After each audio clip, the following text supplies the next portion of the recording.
Hewlett-Packard Technology and Scientific Instrument Manufacturing Company is founded in a garage in Palo Alto, California, considered by many to be the birthplace of Silicon Valley.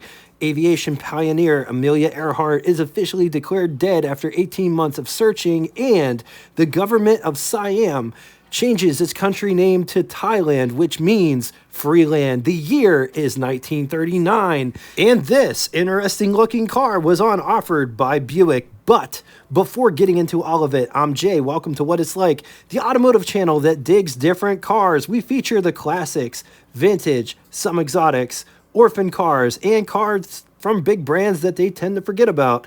Engine episodes on Wednesdays, history, specs, button switches, and knobs, but most importantly, we show what these cars are like. If that sounds like a channel that you will totally dig, subscribe and hit the bell icon next to it to never miss a video. This 1939 Buick Century is currently for sale at Classic Auto Mall, Morgantown, Pennsylvania, with over 900 cars for sale when recording this episode. And get this, anybody can go peruse their inventory. It's a great way to spend a rainy day or a snowy day. Those days are definitely coming here in Pennsylvania.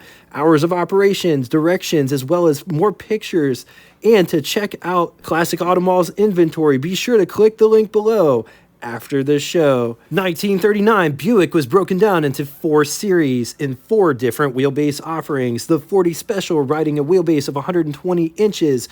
Also worth mentioning, the Special was really special because it had a different power plant than all of the others. 107 horsepower, 249 cubic inch displacement in line 8. Followed by Series 60 Century riding a wheelbase of 126 inches, Series 80 Roadmaster riding a wheelbase of 133 inches, and at the top was Series 90 riding a wheelbase of 140 inches.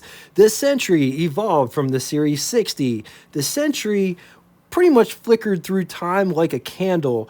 Being first offered in 1936 through 1942, they took a bit of a break, picking back up in 1954 through 58, and then they took an even longer break, picking up in 1973 through 2005.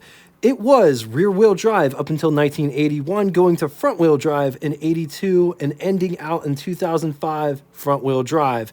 Offered in 6 generations. 1939 falls in the first generation, which had a production run from 1936 to 1942. 1939 had a facelift, so let's compare 38 on top, 39 on the bottom, starting in the front. As different as these designs are, there are some similarities. Marker lights on the fenders look very similar, as well as the headlights look very similar. Headlights are mounted in different locations, though. On 38, they are located on the side of the hood, whereas on 39, they are mounted to the fenders. Oh, and both have split grills. Bumpers are totally different.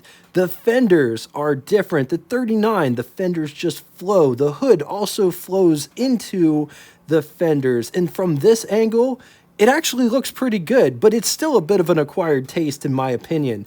Moving to the side profile, both front and rear fenders are different. 39 fenders have a more fuller appearance. 38 has taller hood louvers. The 39 also has hood louvers, but they are smaller. The 39 also appears taller in the cab region. Moving to the rear section, single piece rear glass on the 39 versus 2 pieces on the 38. Tail lights are different. Gas doors on both. Both have the humpback trunks, but the 39 is the same size as the rear of the car, whereas the 38 is smaller than the rear of the car. Just take a look at that. Rear bumpers are also different. Moving inside to take a closer look at the dash, which both are totally different. Which one do you like better? In the comment section below. Moving on to specs. 203.6 inches long. It rides a wheelbase of 126 inches. It weighs 3,833 pounds. Price, $1,246, which is equivalent to, wait for it, you spending $27,579.72 in the year 2023.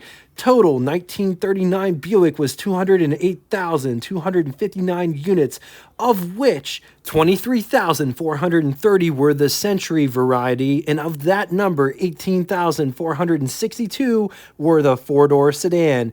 Moving on to engine, only one engine on offer for the Century, 320 cubic inch displacement, overhead valve, inline 8, 5.2 liters. It's good for 141 horsepower, 3,600 RPM, 269 pound-feet, or 365 newton meters at around 1,000 RPM, with a bore of 3.4 inches and a stroke of 4.3 inches. Compression was 6.35 to 1. 5 main bearings built of cast iron. Theoretical top speed was 95 miles per hour, but if you had a good tailwind, you might be able to break 100 in this car. Let's talk styling. This Buick, I'm going to be 100% honest, it's an acquired taste for me. Very much looks like the Studebaker truck, in my opinion, but I will say that it looks better in person than it does on pictures or video. Look at these running lights. Also notice how the bigger lights mimic the small lights or vice versa, with this nice spine comes to it. Just look how curvy everything is. Bumpers with 3 bumperettes and or overriders. Everybody calls them something different. Grills, notice they are separate grills. And then it's got this like beak type thing that comes in the center here. Buick crest, as well as hood ornament. But there are lots of different lines going on in this design. Notice how much higher the actual hood section is in reference to the fenders.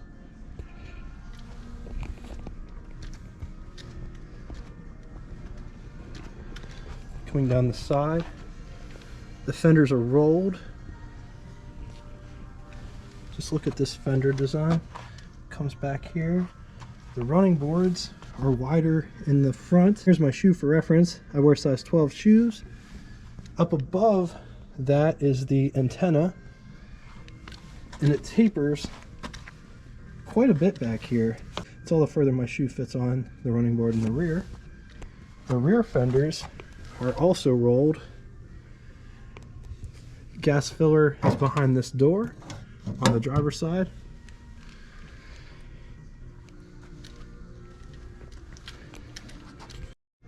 So just check out all the lines in the hood.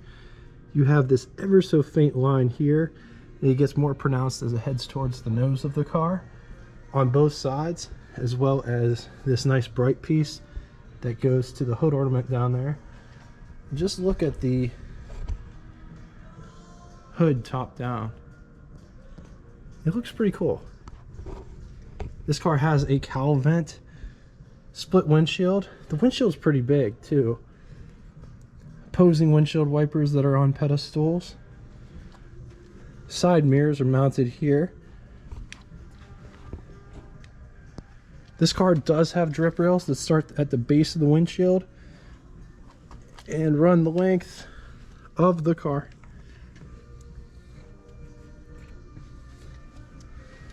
Also check out this molding.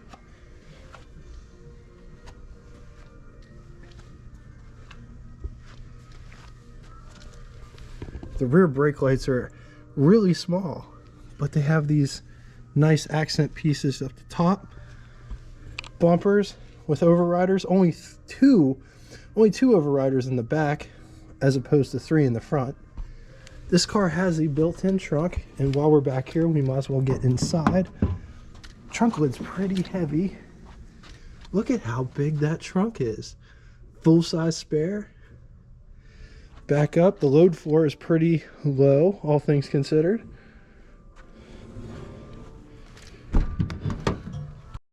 Look at the rear glass situation with bright work around it.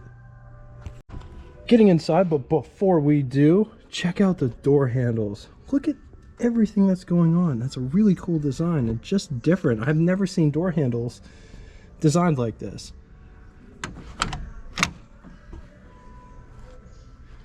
This door has a frame that goes the whole way around it with what appears to be faux wood. This looks like maybe broadcloth, maybe mohair. Armrest, door handle to get out, window crank for the big window.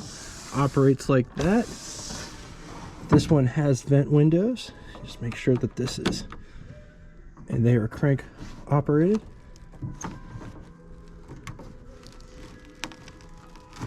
Just like that. Coming down inside the pedal box down here, you have the hand brake, high beam switch, clutch, brake, gas pedal. Notice how flat the floor is. That's different, interesting.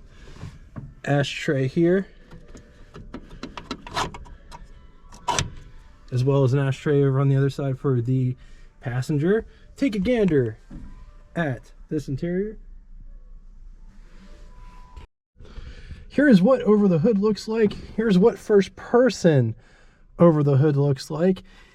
And the styling outside has an acquired taste, but behind the wheel, it's really nice. On to the button switches and knobs: coolant temperature, oil pressure, speedometer, high beam indicator, odometer and trip, amp meter, gasoline gauge, radio with radio controls, which appear to be aftermarket radio controls, clock. Up above, there are sun visors, and they're pretty big.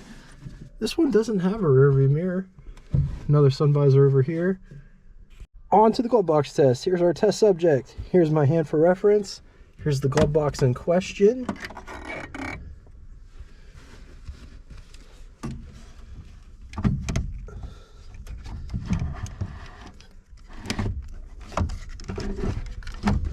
Committed to it now.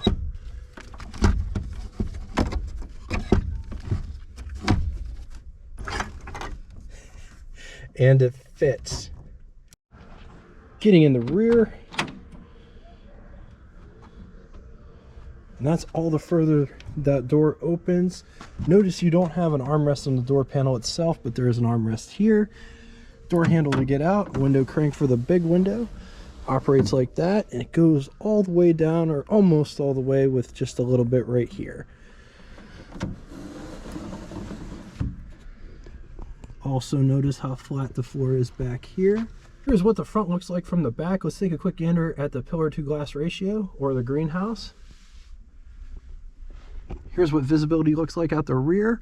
There is a bit of a shelf, as well as armrest here in the center that comes down, a bit stuck. Creature comforts: armrest, ashtray. There isn't a coat hook. There is a dome light, robe rail. The rear windows do slide open somehow.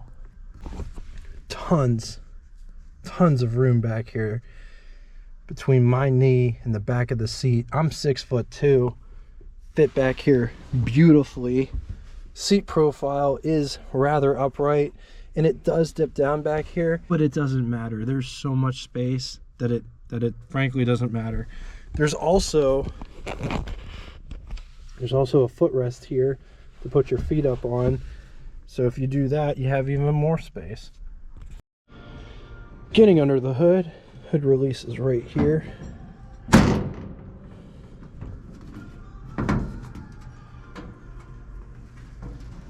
Oh man, just look at that. And then there's a little arm right here.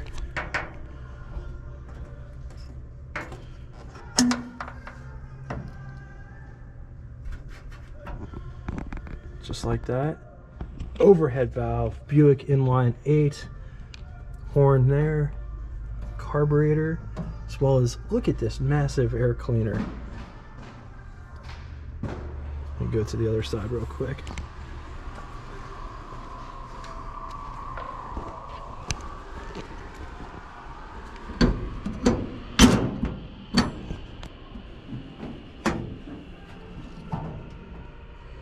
So there it is, another horn on this side. Distributor's also on this side, as well as the starter way down inside there. Way down inside. Battery. Look at that battery. Look at slenderness.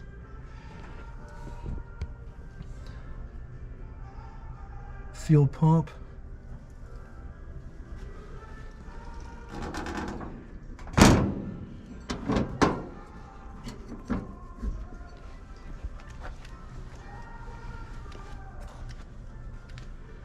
And the hood is pretty light, things considered.